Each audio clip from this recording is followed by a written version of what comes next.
Fala, meu povo, tudo bem com você? Você tá bem certinho? Estamos aqui gravando mais um vídeo no Bora Pensar. Então, bora pensar?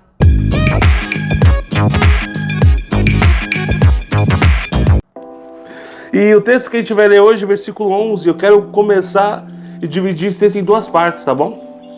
E diz assim: nessa nova vida. Eu vou ficar só nisso. Nessa nova vida. Já parou pra pensar nessa nova vida? Na sua nova vida? Já parou pra pensar na beleza da sua nova vida? No processo da sua nova vida? No jeito da sua nova vida? Eu fiquei pensando muito nisso antes de gravar. Cara, nova vida. E eu sou uma pessoa que, desde os meus 5 anos de idade, eu tenho o privilégio, eu falo assim, o privilégio de conhecer Jesus. O privilégio de caminhar com Ele, assim. O privilégio de ouvir a voz dele e Ele me guiar.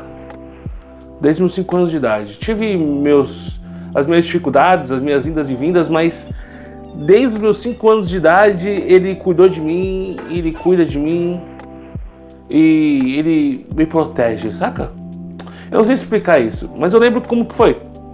Eu lembro quando eu era garoto, minha avó falava assim: Diogo, sai da rua, vamos pra igreja. E eu lembro que eu fui pra igreja, 91 isso. E chegando na igreja, eu fui pra igreja pra classinha, e na classinha eu fiquei admirado, o tio tocando violão, me apaixonei por violão naquele dia. E vendo todo esse processo, eu falei: caramba, aceitar Jesus. Eu comecei a perturbar minha família para aceitar Jesus. E assim eu comecei minha caminhada com Jesus.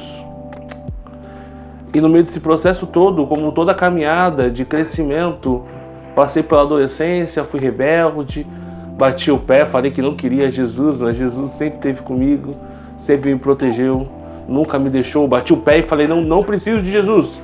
E Jesus sempre falou: ah, filho, você não sabe o que você está falando. E sempre me acompanhou. Aí com 19 anos, caí em si, Jesus me chamou para trabalhar com Ele, para servir a Ele em tempo integral. Eu achei que era loucura da minha cabeça, falei com o meu pastor, o pastor falou assim: então vamos ter certeza, trabalha aqui com a gente na igreja, servir na igreja tudo que podia. E aí fui pro seminário, formei pastor e tô aqui, hoje. Pensando tudo isso por quê? Porque terça-feira passada, na verdade segunda-feira passada, eu fiz 9 anos de ordenação pastoral. E eu fiquei pensando nessa vida, nessa nova vida. Você lembra de onde Deus te tirou? Do que Ele mudou? Ou de talvez o que Ele fez? Eu lembro de um professor meu de seminário que ele falava o seguinte, que a graça é fazer o que não faria, ser o que não seria, ter o que não teria. Por causa da graça eu faço o que eu não faria. Eu sou o que eu não seria. Eu tenho o que não teria. Eu vou falar a real pra você assim, eu sou uma pessoa que eu gosto muito de trocar ideia. Gosto. Mas eu tenho uma vergonha disso aqui. E aí minha esposa começou a falar: cara, Diogo, a gente precisa falar na internet, a gente precisa falar do reino de Deus. Precisam ter mais pessoas falando com linguagens diferentes do reino de Deus. E eu fiquei pensando assim: cara, pode crer, na história da igreja tem várias pessoas de estilos diferentes pregando na mesma época. Você tem Spurgeon, você tem na mesma época, ali contemporâneo, o George Whitefield. Você tem na mesma época outros homens pregando o evangelho, porque o evangelho, ele é assim. Então, o que eu quero conversar com você hoje é nessa nova vida. Você lembra de onde Deus te tirou? Talvez seja que nem eu, que cresceu na igreja, teve os seus relapsos de molecada, que tentou um dia falar assim: quer saber, eu vou sair fora. Mas na verdade Deus nunca te abandonou e você percebeu isso e voltou para Ele, mas você nunca tinha saído. Só foi teimoso, rebelde, cabeça dura. E Deus, com graça e amor, te abraçou e falou: filho, vem, volta para casa. A casa é sua. Volta para casa. Nessa nova vida. Já parou para pensar nisso? Nessa nova vida, dada pela graça, misericórdia e amor do Senhor Jesus. Mas também quando eu penso nessa nova vida, eu penso em contemplação. Nessa nova vida, onde eu contemplo o amor do Pai.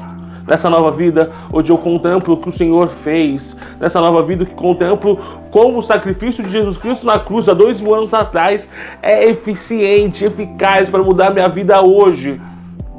2000 anos depois. Como até hoje Jesus muda histórias. Como até hoje Jesus muda histórias. Como até hoje Jesus muda e muda histórias. Então eu quero falar para você, talvez se você já viu esse vídeo, chegou até você e você falou, não mudou minha vida. Há uma oportunidade de mudar a sua vida. Há uma oportunidade de mudar a sua história. Há uma oportunidade de mudar os seus sonhos. Há uma oportunidade de mudar as suas perspectivas. Há uma oportunidade de mudar as suas expectativas em Cristo Jesus. Só Cristo Jesus nessa nova vida. Então pensa nisso. Bora pensar. Lembra daquilo que Jesus fez para você até aqui. E lembra do quanto Ele te ama. E contempla as maravilhas da cruz. E contempla as maravilhas de viver com Cristo. E contempla as maravilhas de ser salvo pela graça. E contempla as maravilhas de não ter sido pela sua força, nem pela sua capacidade, nem pela sua eloquência, nem por você, nem por causa de você. Opa, jogo, peraí. Mas por causa dele. Já parou pra pensar nisso? Que aí a misericórdia dele abraçou você. Que a misericórdia dele envolveu você. Então pensa nisso. E até semana que vem. Hoje a gente vai continuar esse versículo. Demorou? Tamo junto. Até.